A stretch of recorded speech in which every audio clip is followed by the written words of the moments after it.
ka-tracker, dito po tayo sa Junction Farm at papakain ng manok. Magandang hapon po sa inyo. At tayo may bagong eksperimentong ginawa na tungkol sa ating mga rescue na chicken.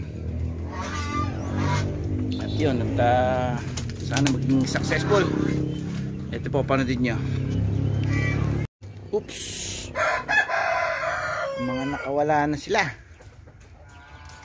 Bago kong mga chicks, 10 days ago, 10 days pa lang yan. Yan ang bagong mga chicks na nakatakas na sa kulungan. Tumakas sila. Ayan, malalaki na sila. Ayan, 5. Sana mabuhay lahat, malalaki. Ano kaya sila babalik? Papain ko tili doon.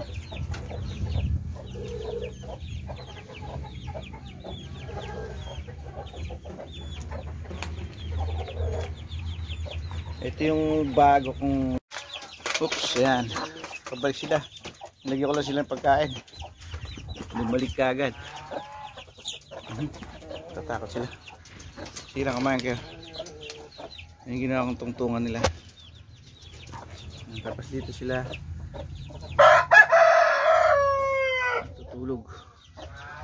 Ayun ang higaan nila.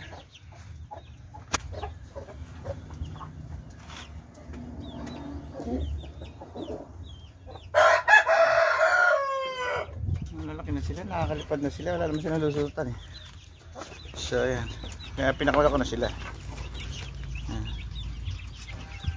Pinakawala ko sila dahil meron na, may bago na naman silang, may bago na naman ng bisa yung katabi niya dati na asil din, namisa na.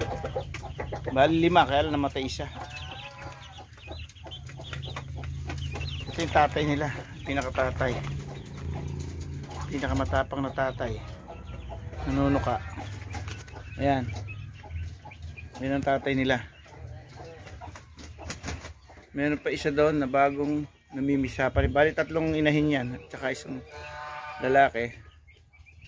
So ito unang nanganak, ito ang unang namisa. Ayan, bali sa itlog 5 na napisa niya kasi nga bumaba na siya. Bumaba na yung mga chick, mga anak, bumaba na rin siya. Kaya kinuha ko sila, pilipat ko agad. So bali 5 lang napisaan niya. Tapos ito naman yung bago. Ito yung bago na namisa din doon, nilipat ko na rin dito. Ayan, bali 4 lang, 5 yan. Hindi siya maliit na maliit. At then namatay din after mga ilang araw lang. Ayan, asil din yan. Ayan, dito galing yan. Pag mga after 1 week, bababa ko na sila doon. Tapos meron pang isa, bali 3 silang inahin doon, na ito ang asawa. Dito isa. Ito matapang to eh, nunuka, kaya pasukin, papakainin. Dito magbibideo lang ako dito, susugod dyan. Ayun ang isa.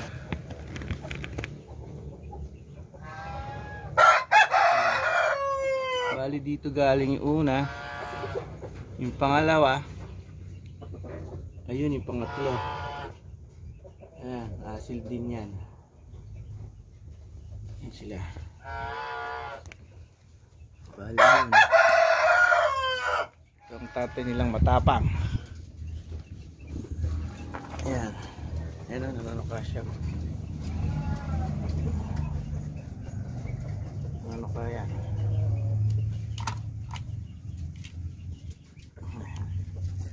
Kaya mahirap dumikit dito yan. Kaya dumikit, pag nadikit ako dyan at naabot niya ako. So yan yung tatay nila.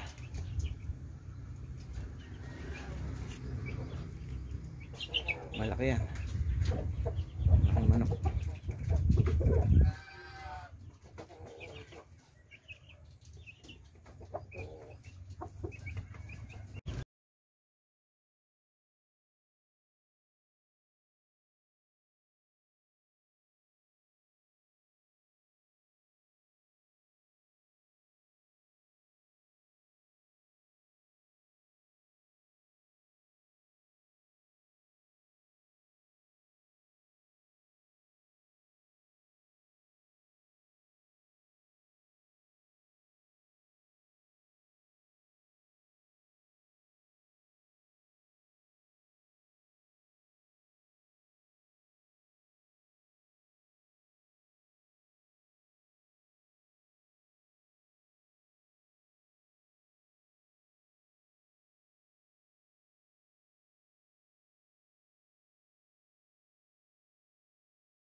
Ito yung bago na eksperimento natin.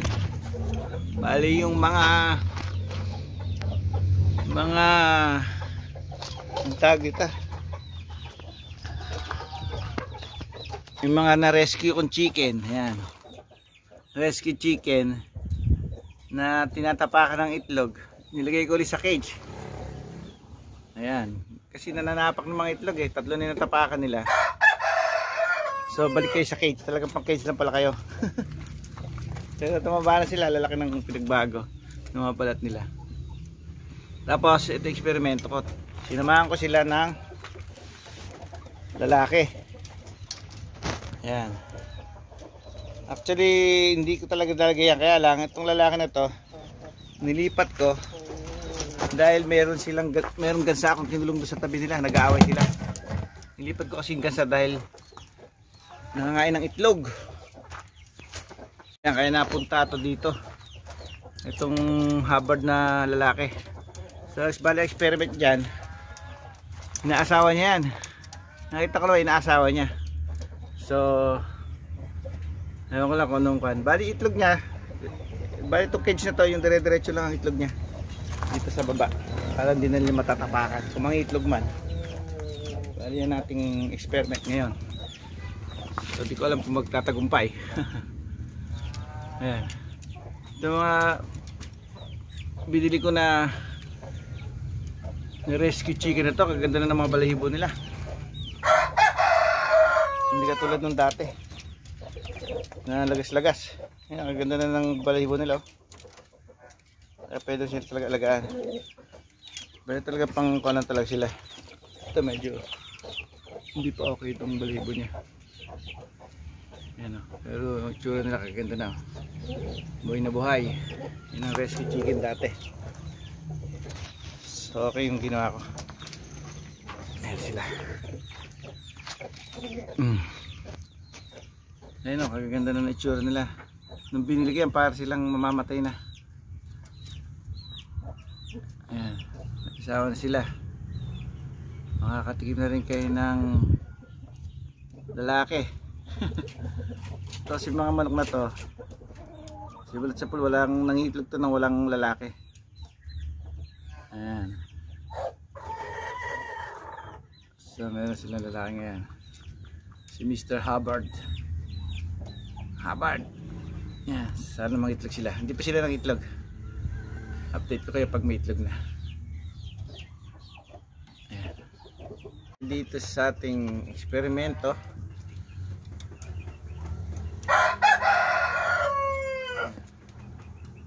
bali gaganda na, oh.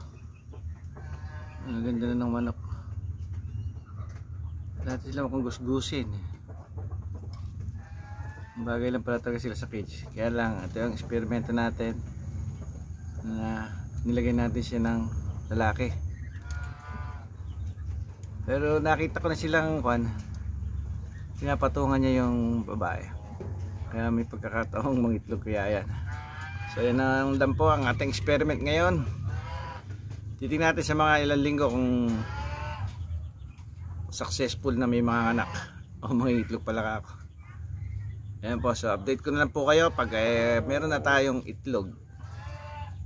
Sige po, bye.